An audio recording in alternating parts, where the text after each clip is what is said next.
जिन्होंने वोट बेचा 5-5 हजार में, क्या वो शिकायत कर सकता है कि हुक्मरान गलत आ गए?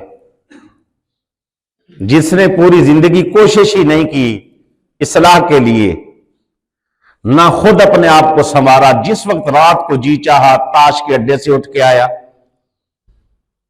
सारी जिंदगी अपनी मनमानियां की, झूठ बोले, फराड किए, वो उम्मीद कर सकता है कि मेरी औलाद नेक हो, अच्छी हो, साले हो? जब उसने उसकी रिज़्क में, उसको खिलाने में, उसकी तरबियत में भी अपना हिस्सा, अपना किरदार नहीं डाला,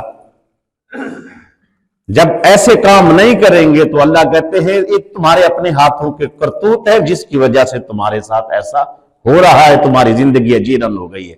मैं 2 मिसालों से इख्तिसार के साथ समझा देता हूं, दोनों हदीसों में है कि एक शख्स, हजरत अबू हुरैरा रज़ियल्लाहु ताला अन्हु रावी है, और हुजूर अकरम अलैहिस्सलातु वस्सलाम ने फरमाया, एक शख्स जा रहा था तो बादल से आवाज आई कि फलां शख्स की जमीन को सैराब कर दो, फलां शख्स की जमीन को सैराब कर दो। कहते हैं कि मैंने देखा, वो बंदा कहता है कि वो बादल ना एक तरफ चलना शुरू हो गया। बंदा कहता है मैं भी बादल के पीछे, बादल के उस टुकड़े के पीछे मैं भी जाना शुरू हो गया। जो कभी पहाड़ी इलाकों की तरफ गए हों तो उन्होंने देखा होगा बादल नजदीक नजदीक वहां चलते हैं, नजदीक नजर भी आते हैं, चलते भी। यहां हमें आइडिया नहीं होगा, जो पहाड़ी इलाकों में होके आए, ये जाते हैं, ये रहने वाले, वो देखते हैं कि बादल उनके ऊपर से गालों को लग के भी, क्रॉस करके भी जाता है। उसने कहा वो बादल का एक टुकड़ा ना ऐसे चलना शुरू हुआ, बादल चलता गया, मैं उसके पीछे चलता गया, वो जाकर एक ऊंची पहाड़ी के ऊपर ना बरसा, और वहां एक बंदे ने कोई, वहां छोटी छोटी नालियां बनी हुई थी, जब वो बादल बरसा तो वहां से नालियों से पानी जाने लगा। जब वो नाली जहां जाकर मुकम्मल होती, आगे एक बंदे का खेत, वो आगे पहले से कसी लेकर खड़ा था इंतजार में, जैसे पानी आया उसने सीधा सुधा किया, सारा ही पानी उसके खेत में चला गया। अब जब इसने ये सारा माजरा देख चुका था, वो बंदा जाकर उससे पूछा तुम्हारा नाम क्या है? उसने, तुम क्यों पूछते हो? नहीं, उसने कहा अपना नाम बताओ। उसका, मेरा नाम फलां है। कहा बादल का ये टुकड़ा जो बरसा है ना तेरी जमीन में, जिसका पानी आया है, इस बादल के टुकड़े से तुम्हारा नाम लिया गया है कि जाकर फलां बंदे की जमीन को सैराब करो। क्या अमल है? कौन सा ऐसा अमल है जिस वजह से तेरी जमीन का नाम लिया, सारी खुश्क पड़ी है, तेरी जमीन सैराब हो रही है, उसको ही पानी मिल रहा? तो उसने कहा पूछ ही लिया है तो सुन, मैं अपनी इस पैदावार, जो पैदावार होगी, मैं उसके 3 हिस्से करता हूं। एक हिस्सा मेरा और मेरे घर का, एक हिस्सा मैं उसको संभाल के रखता हूं ताकि अगली पैदावार के लिए मेरे इस्तेमाल में आए, और एक हिस्सा गुरबा, मसाकीन, जरूरतमंदों के लिए मैंने वक्फ कर रखा। पैदावार होते साथ ही मैं ये 3 हिस्से बना लेता हूं।